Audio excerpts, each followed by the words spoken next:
Ah, André, pelo amor de Deus, você merece mais. Os caras se sentem empoderados a ponto do próprio Alexandre de Moraes dizer, em um seminário nessa semana na Universidade de Coimbra, que o século XXI é o século do judiciário e que o legislativo e o executivo falharam na garantia dos direitos humanos.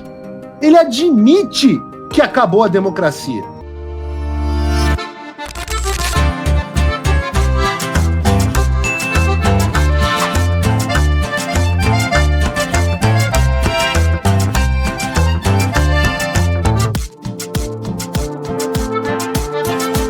Estou indo agora para Nova York levar a namorada. Então você já chegou aqui? Deixa, o like. O preço para ver o palhaço no picadeiro é curtir. Curtir, primeiro C. Segundo C, comentar. Terceiro C, compartilhar. Vocês estão carecas de saber, já podem ser ministros. Essa semana a gente tem falado bastante sobre o governo Lula. Falamos sobre The Economist, acabando com Lula em uma reportagem que irritou os integrantes do governo em Brasília. Falamos sobre como o governo Lula tem intencionalmente saqueado as Forças Armadas e por aí vai. Mas eu quero abrir o Paulo Figueiredo Show de hoje de outra maneira. Não sou eu, Paulo Figueiredo, que vou criticar o governo Lula. Eu vou deixar isso para uma bolsonarista muito famosa, porque eles sempre falam que quem critica o Lula é bolsonarista, negacionista, sei lá, não sei o que exista e tudo mais. O nome dessa bolsonarista que está criticando o governo Lula é aquela roxa, né, até militante bolsonarista, Andréa Sadi. Ela mesma, a da Globo News. Ela não está sozinha, não. Tem mais gente criticando. Eu vou fazer o seguinte, Bruno, coloca o vídeo. Que está mobilizada para aprovar o projeto de anistia é quem tem o engajamento. Sim. É quem coloca a gente para discutir, seja nas redes sociais, seja consegue arrastar a gente para as ruas. Sim. Então, assim, eles fazem barulho, eles são muito bem-sucedidos nisso. E tem uma dificuldade do governo também de impor a pauta na discussão política. Sim. Bolsonaro é um ex-presidente em exercício. Do ponto de vista de discussão política, ele é um ex-presidente em exercício. Ele que... Essa frase do Otávio Guedes é muito inteligente. De fato, ninguém consegue parar de falar no Bolsonaro. Ninguém consegue, é absolutamente irresistível. Da mesma forma que ninguém conseguia parar de falar do Trump. Então, quando as pessoas falam, a direita precisa de uma nova liderança, eu falo, quem será?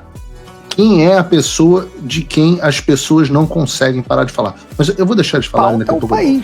Então, hoje, discute-se quem pauta o país? O que o Bolsonaro quer. O Bolsonaro continua pautando o país. E eu falei aqui, Valdo, tenho falado muito, toda vez que o governo ele se sente emparedado, ele recorre ao Supremo. Só que por que será, André? Essa fragilidade política dele no Congresso. Então, assim, claro, o Supremo, se for provocado, ele vai agir para um lado ou para o outro. Lembrando aqui, André, que o inquérito 4871, que é o inquérito das fake news que prendeu e perseguiu meio Brasil, o Supremo não foi provocado. O outro vai decidir lá, de acordo com a cabeça de cada cabeça, uma sentença. Mas, fora isso, em geral, e a política? Alexandre de Moraes. Cadê a política? Não tem mais política, porque se a solução do governo virar pelas mãos de um ministro, ou pelo plenário, ou pela turma, então ele acha que não precisa mais resolver nada com o Congresso Nacional. Não me diga! É verdade, André. Rapaz, não diga. Se eu tivesse lá, eu ia falar assim, ora, temos uma Sherlock Holmes no estúdio da Globo News. A grande descoberta da Andréa Sadi é que sempre que o governo Lula se sente emparedado, ele recorre ao STF. Se ela não fala, eu acho que não dava nem para perceber. Né? Quem diria que o STF é o órgão que manda no país? Quem diria que o Lula tem usado o STF como órgão para reverter tudo o poder? Quem diria que isso não é um governo, é um regime, Andréa? Quem diria, rapaz? Será? Será, Andréa?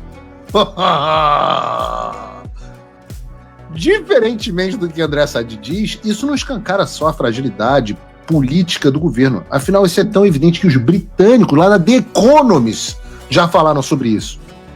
Isso escancara o conluio, e essa palavra a Globo News nunca vai usar, entre o governo Lula e o Supremo Tribunal Federal. E é a isso que eu dou o nome de regime.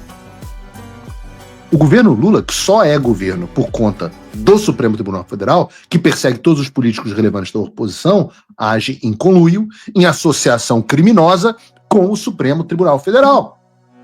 E é isso que se chama de regime. Por isso que André Sadi se diz assim, cadê a política? Não tem mais política. Ele acha que não precisa mais resolver nada com o Congresso Nacional. Mas o que você não percebe, André, ou eu acho que percebe, porque você é muito inteligente, e de fato não estou sendo irônico aqui não, André, essa dupla aí, André Sadi e o Otávio Guedes, tem um QI bem acima da média da Globo News. Mas o que essa turma não percebe, ou finge que não percebe, alguns deles, é que todo o debate político já foi não sequestrado, pautado pelo Bolsonaro, ele foi proibido pelo Supremo Tribunal Federal. As discussões políticas que existem hoje no Brasil são as discussões que o Supremo Tribunal Federal permite que existam.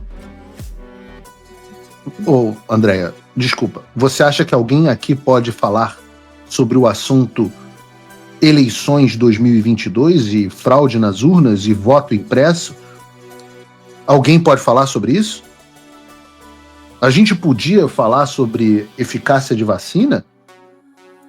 Desculpa, Andréa, faz o seguinte, faz uma pauta na Globo News para mim, por favor, sobre, deixa eu pensar, clientes do Alexandre de Moraes no seu escritório, na época do seu escritório de advocacia.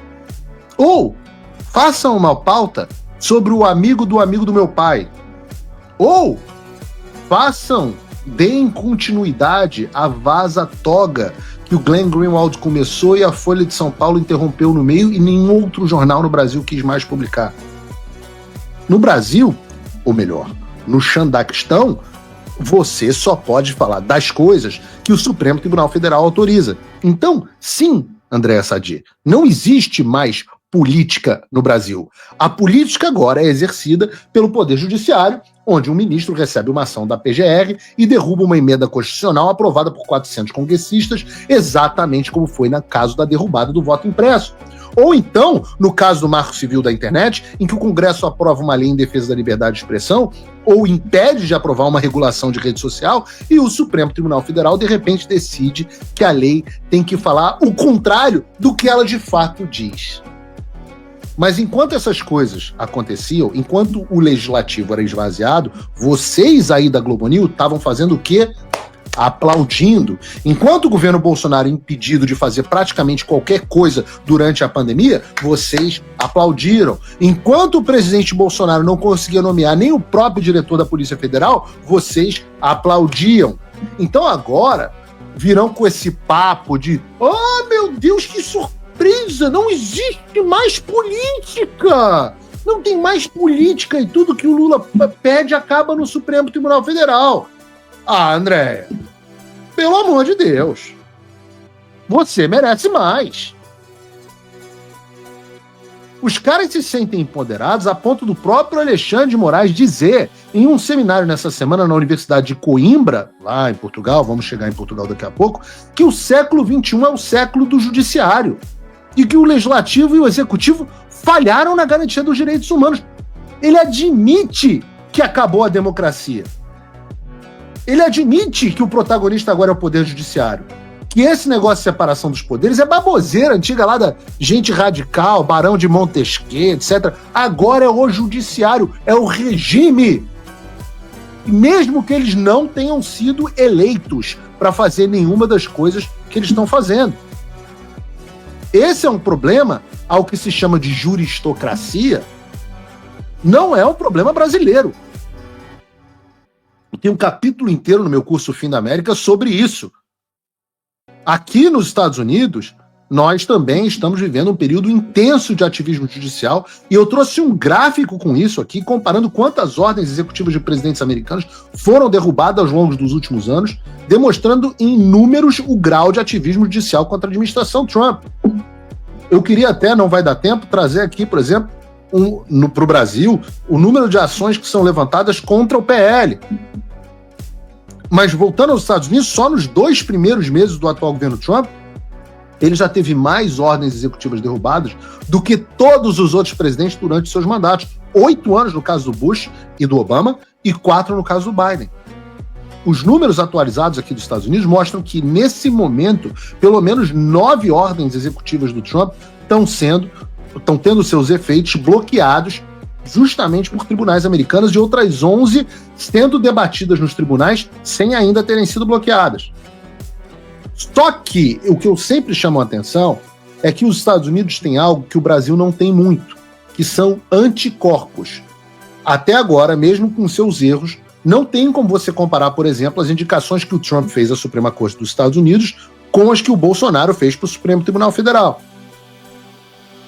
Aliás, eu tenho estado muito feliz que o André Mendonça começou a se posicionar em relação a assuntos levados à corte, percebeu que é impossível compor com esses caras, porque eles não são pessoas normais com divergências.